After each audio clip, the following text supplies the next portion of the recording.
അപ്പോൾ രാവിലെ തന്നെ നമ്മുടെ ഉണ്ണിയാവ എണീറ്റിട്ടൊന്നുമില്ല കേട്ടോ. സാധാരണ നേരത്തെ എണീക്കുന്നതാണ് ഞാൻ എണീക്കുന്നതിന് മുന്നേ. അപ്പോൾ അവൻ നല്ല ഉറക്കത്തിലാണ്. അതുകൊണ്ട് തന്നെ എനിക്ക് എൻ്റേതായ കുറച്ച് കാര്യങ്ങളൊക്കെ ചെയ്യാനുള്ള സമയം കിട്ടി. അവൻ വന്നേ പിന്നെ എനിക്ക് സെൽഫ് കെയർ ഒക്കെ സാധാരണ കുറവാണ് ഞാൻ ചെയ്യൽ. അപ്പോൾ അവൻ ഉറങ്ങുന്ന കാരണം രാവിലെ തന്നെ എണീറ്റ് അപ്പോൾ മുടിയൊക്കെ ഒന്ന് ഈരി ഒതുക്കി കെട്ടി കേട്ടോ.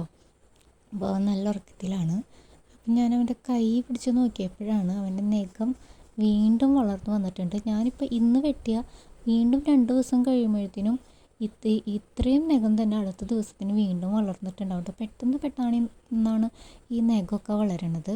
അപ്പം ഞാൻ ഇവൻ്റെ നഖം കട്ട് ചെയ്യാനായിട്ട് ഈ ഒരു നെയിൽ ക്ലിപ്പാണ് കേട്ടോ യൂസ് ചെയ്യണത്. ആദ്യമൊക്കെ എനിക്കിത് വെച്ച് കട്ട് ചെയ്യാനായിട്ട് നല്ല പേടിയായിരുന്നു. അമ്മയൊക്കെ പറയും ഉണ്ണിയുടെ നഖം കടിച്ച് കളഞ്ഞാൽ മതി. പക്ഷേ ഞാൻ കടിച്ചിട്ട് എനിക്ക് അവൻ്റെ നഖം കടിച്ചെടുക്കാൻ കിട്ടാറില്ല. അപ്പം ഞാൻ ഇത് തന്നെ വെച്ചാണ് കേട്ടോ വെട്ടാറ്. എനിക്കിതുവരെ ഇത് വെച്ച് വെട്ടിയിട്ട് കുഴപ്പമൊന്നും തോന്നിയിട്ടില്ല. വെട്ടുമ്പോൾ കുറച്ച് ശ്രദ്ധിച്ചൊക്കെ വെട്ടണം.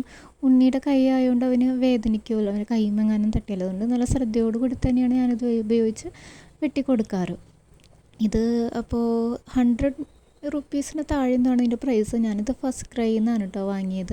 അപ്പോൾ നിങ്ങൾക്ക് വേണമെങ്കിൽ ഇത് യൂസ് ചെയ്ത് നോക്കാവുന്നതാണ്.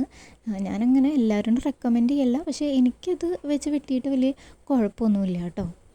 ഇത് ബേബീസിന് യൂസ് ചെയ്യുന്ന നെയിൽ കട്ടർ തന്നെയാണ്. പിന്നെ വേറെ ടൈപ്പ് നെയിൽ കട്ട് ചെയ്യുന്ന ട്രിമ്മേഴ്സൊക്കെ ഉണ്ട് കേട്ടോ. അതാണെങ്കിലും നിങ്ങൾക്ക് ഉപയോഗിച്ച് നോക്കാവുന്നതാണ്. പിന്നെ അവൻ ഉറക്കിണീറ്റപ്പോൾ അവനെ കുളിപ്പിച്ചു. അത് കഴിഞ്ഞ് പിന്നെ ഞാനും കുളിച്ചു. പിന്നെ അവനെ കുറച്ച് നേരം ഞാൻ ഈ പ്ലേ മാറ്റ് ജിമ്മിൽ കിടത്തി കുറച്ച് നേരമൊക്കെ ഒന്ന് കളിപ്പിച്ചു കേട്ടോ. പിന്നെ ഞാൻ ഡെയിലി കഴിക്കാറുള്ള ഉള്ളിലേഹ്യം കഴിച്ചു കേട്ടോ. അപ്പം ഞങ്ങളിവിടെയൊക്കെ പ്രസവം കഴിഞ്ഞവർ ഈ ഉള്ളിലേഹ്യം കഴിക്കാറുണ്ട്. എല്ലാ ഭാഗത്തും ഇങ്ങനെ ഉണ്ടാക്കി കഴിക്കുമെന്ന് എനിക്കറിയില്ല. അപ്പോൾ നിങ്ങളുടെ നാട്ടിൽ ഇതുപോലെ ഉണ്ടാക്കുവാണെങ്കിൽ ഒന്ന് കമൻറ്റ് ചെയ്യണേ. അപ്പോൾ അടുത്തൊരു വീഡിയോ ആയിട്ട് കാണാം കേട്ടോ.